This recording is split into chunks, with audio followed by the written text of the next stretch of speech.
So for the assembly for the lamp that I'm going to be making and the base and everything and how I'm all going to put it together, what I did is I took one of the pieces of circular pine wood, I placed the birch bark upon it, I traced the main shape of the bottom of it because I wanted to create a piece and make a piece that was going to fit nicely up inside the piece of birch bark. So I did that. I took a jigsaw, I cut it out to create the shape, and I sanded it quite a bit to make sure that it had the perfect fit. So I did that.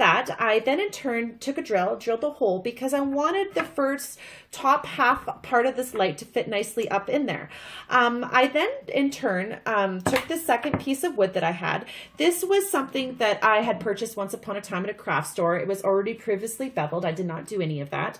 But what I did do is I created a hole in the middle that was slightly larger than the previous one because I wanted the rest of the light and the prong to fit beautifully nicely up inside of the wood.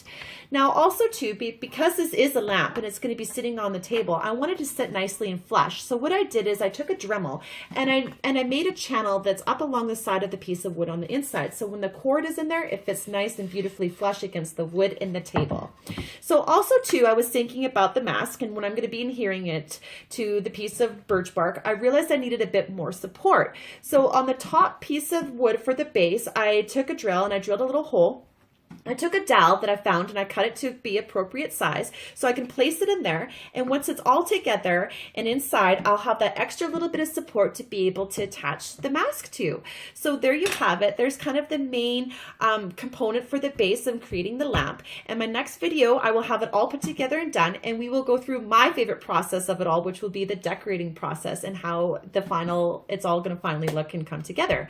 So once again, thank you so much for taking the time, and I can't wait to see you next.